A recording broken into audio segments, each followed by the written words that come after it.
Are you looking for simple ways of how to become a calm person? Today I'm going to share with you 4 different ways that I infuse calm and serenity into my everyday life, and you can too.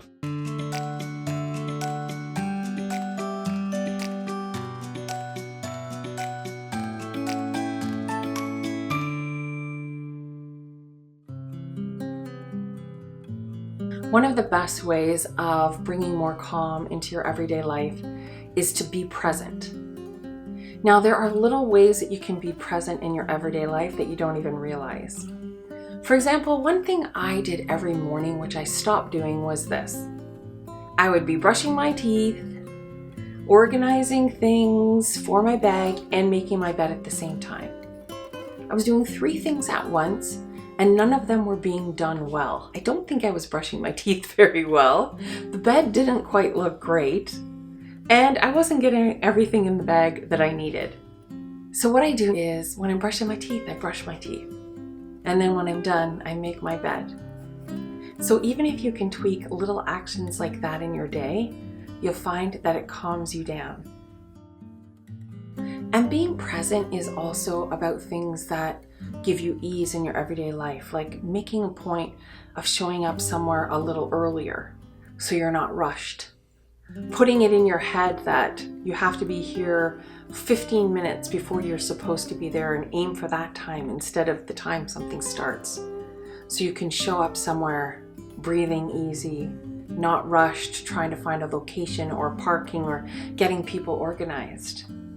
Being present is tweaking little moments in your everyday life to calm them down.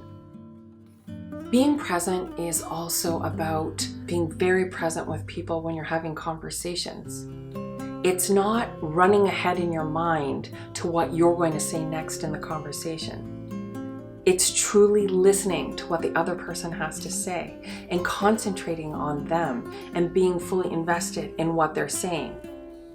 I know I was guilty of this for years, and you're like, oh, I can't wait to add this into the conversation. And that's where pausing also comes in. Pause. Instead of jumping in, try this. Ask some questions back. If someone tells you a story, instead of jumping in with your story that's similar, ask a few questions. Change the energy so it's not rushed. Because even when we're already planning in ahead what we're going to say and not being truly present, we're rushing in our minds. It's not a calm reaction to what someone's sharing and telling us. And we're not truly being present and paying attention when we're already concentrating on our narrative that we're going to bring. Being present could also mean when you're playing with your kids or you're taking your dog out for a walk. It's not going through all the things in your head that you have to do right after, and rushing your children through play or rushing your dog for a quick 10-minute walk. It's being present in that moment and taking in everything around you, taking in what your child's saying. When you're out for a walk with your dog, taking in what the air smells like, taking in what the light looks like, taking in what your dog is doing and who you're interacting with. It's about being where you are at that time and not mentally traveling somewhere else.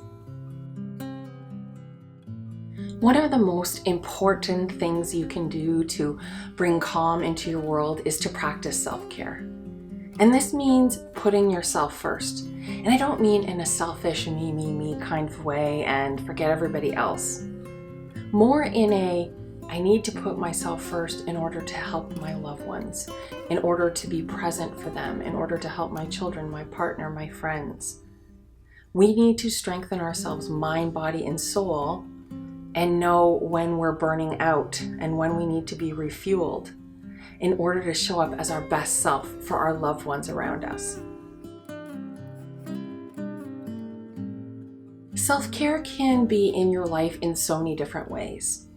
So in a simpler way, it could be something like buying an inexpensive lotion and putting it on your skin and getting the scent of that throughout the day, and it just calms you and makes you happy.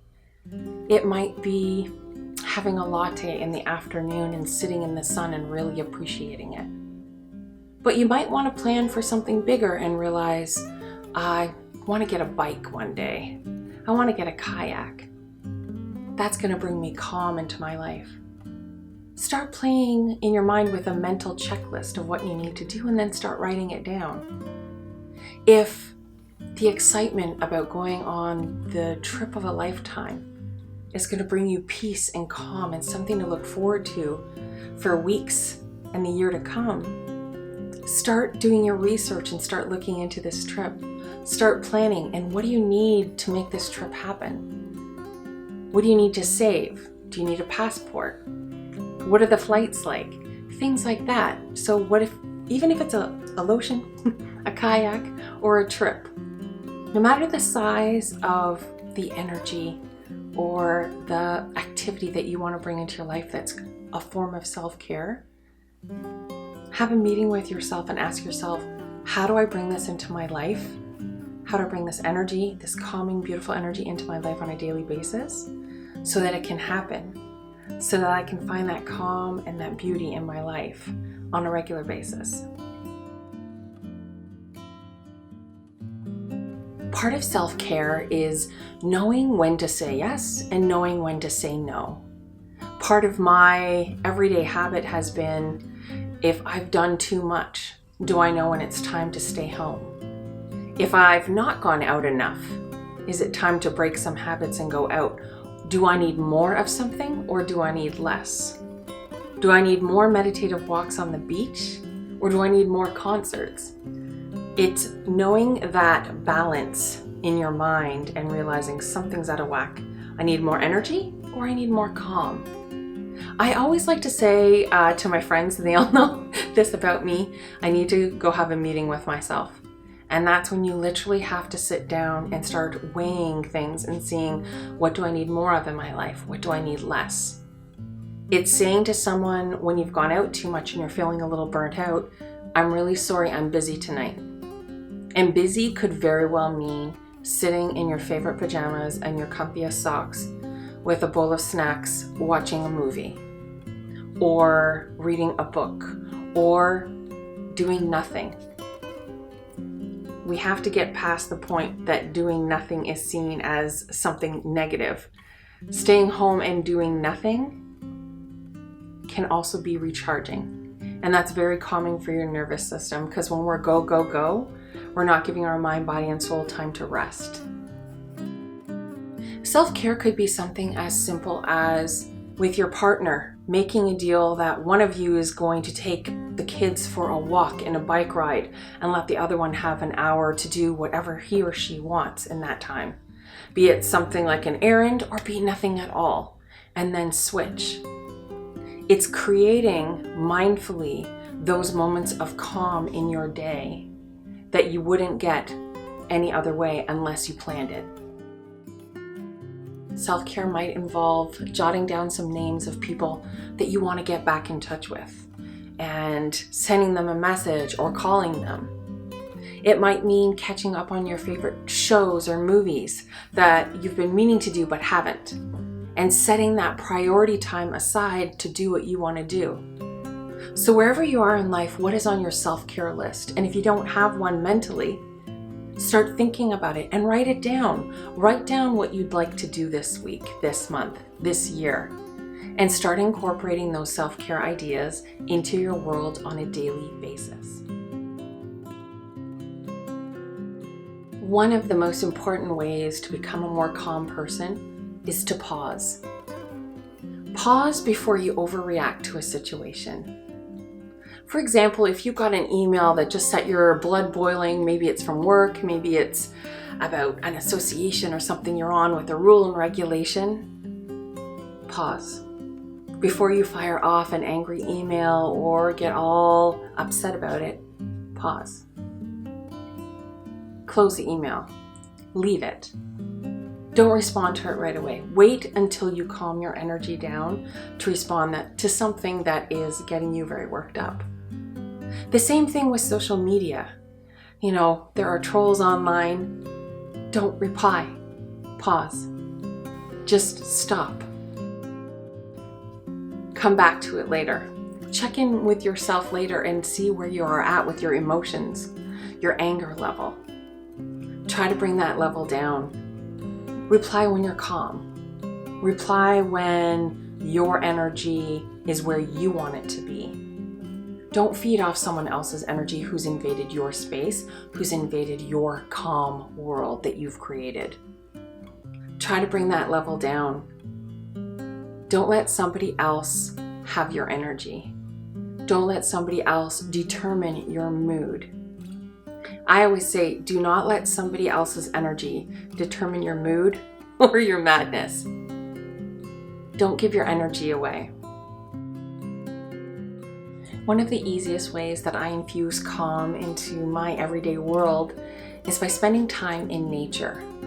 A lot of us live in big cities, and sometimes we commute to work and we go into a building and we head home or maybe to a gym right after, and nature gets left out of that whole equation. We're oftentimes on treadmills instead of going for a walk and looking up at the sky and hearing the birds. What is your ratio of nature in your life, and how can you increase it? Is it possible to, on your drive to work, leave a little earlier and go a more scenic route with the windows down? Is it possible when you walk to work or you walk to school to go on a route that lets you look at trees and birds? Where in your world, in your environment, in the city that you live in, can you put more nature in your world? Is it driving somewhere and going to a butterfly conservatory? Is it maybe having to get into a car or renting a car with friends for the weekend and going on a hike and walking by a river or a trail? What can you do to infuse that into your world? Is there a park near where you live where you could bring a towel or a blanket and sit under a tree and read a book or have a picnic?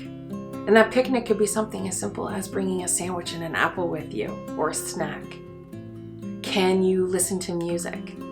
Can you listen to something meditative?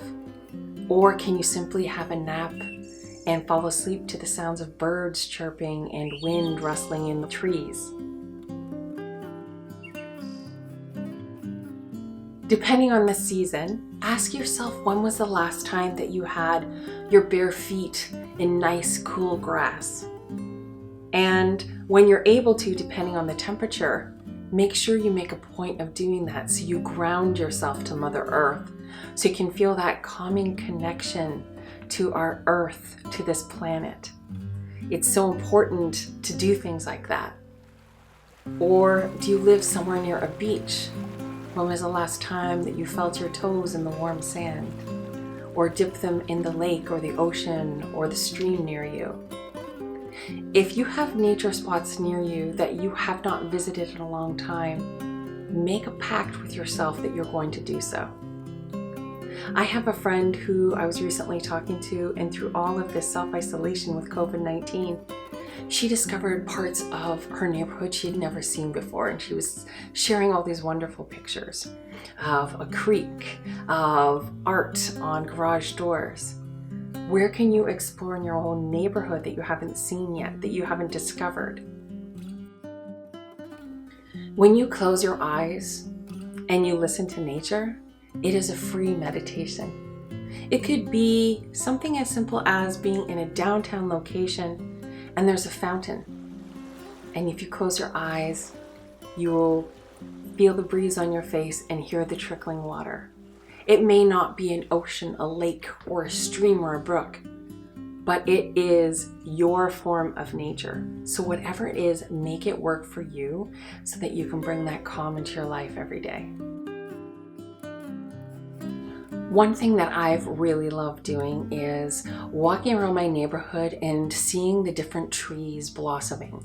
And it's so beautiful because you could have crabapple trees and cherry blossom trees, and they're all blooming at different times, and they're all different colors, and they're so fragrant and beautiful. So I always make a point of going to these trees and I take videos and pictures. Sometimes I sit under them. Sometimes I have a nap under them. I smell them. What I really love is looking up and seeing how the light hits the leaves and the flowers and the petals. at different times of the day, it's so beautiful. So I could go to a cherry blossom tree one day and it's going to be bright pink, and the next day it might be a paler color. And if you hit it the next day when the sun hits it a certain way, it's an even different color. So start looking at textures in nature. Start listening to nature, hearing sounds, seeing colors, feeling wind on your face, seeing the sunlight.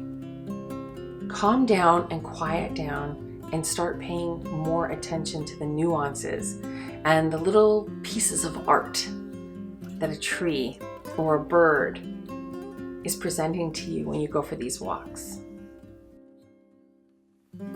As you tweak and shift and change little actions and little ways of doing things in your everyday life to become a more calm person and bring more calm into your world, know that all those ripples of positivity are going far past you into those around you. Know that by creating calm, you're helping create calm around you. I look forward to seeing you here again on the next video. And until then, I'm wishing you calm, peace, and serenity.